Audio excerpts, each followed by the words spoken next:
யாத்திராகமம் 9வது அதிகாரம் 1வது வசனம் முதல் 10வது வசனம் வரை. பின்பு கர்த்தர் மோசேயை நோக்கி, நீ பார்வோனிடத்தில் போய் எனக்கு ஆராதனை செய்ய என் ஜனங்களை போகவிடு. நீ அவர்களை விடமாட்டேன் என்று இன்னும் நிறுத்தி வைத்தாயாகில், கர்த்தருடைய கரம் வெளியிலிருக்கிற உன் மிருகஜீவன்களாகிய குதிரைகளின் மேலும் கழுதைகளின் மேலும் ஒட்டகங்களின் மேலும் ஆடுமாடுகளின் மேலும் இருக்கும் மகா கொடிதான கொள்ளை நோய் உண்டாகும்.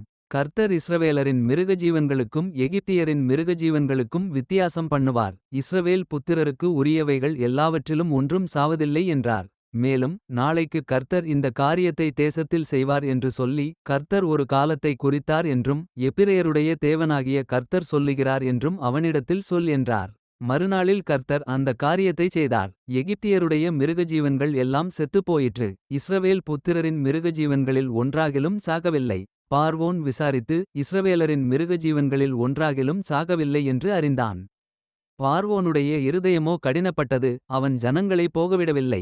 அப்பொழுது கர்த்தர் மோசேயையும் ஆரோனையும் நோக்கி, உங்கள் கைப்பிடி நிறைய சூளையின் சாம்பலை அள்ளிக் கொள்ளுங்கள். மோசே அதை பார்வோனுடைய கண்களுக்கு முன் வானத்திற்கு நேராக இறைக்கக்கடவன். அது எகிப்து தேசம் மீதெங்கும் தூசியாகி, எகிப்து தேசமெங்கும் மனிதர் மேலும் மிருக ஜீவன்கள் மேலும் எரிபந்தமான கொப்புளங்களை எழும்ப பண்ணும் என்றார். அப்படியே அவர்கள் சூளையின் சாம்பலை அள்ளிக்கொண்டு பார்வோனுக்கு முன்பாக வந்து நின்றார்கள். மோசே அதை வானத்துக்கு நேராக இறைத்தான். அப்பொழுது மனிதர் மேலும் மிருக ஜீவன்கள் மேலும் எரிபந்தமான கொப்புளங்கள் எழும்பிற்று.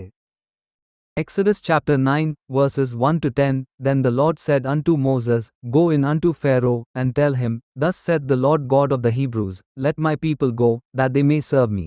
For if thou refuse to let them go, and wilt hold them still, behold, the hand of the Lord is upon thy cattle which is in the field, upon the horses, upon the asses, upon the camels, upon the oxen, and upon the sheep. There shall be a very grievous murrain. And the Lord shall sever between the cattle of Israel and the cattle of Egypt, and there shall nothing die of all that is the children of Israel. And the Lord appointed a set time, saying, Tomorrow the Lord shall do this thing in the land. And the Lord did that thing on the morrow, and all the cattle of Egypt died, but of the cattle of the children of Israel died not one. And Pharaoh sent, and, behold, there was not one of the cattle of the Israelites dead. And the heart of Pharaoh was hardened, and he did not let the people go.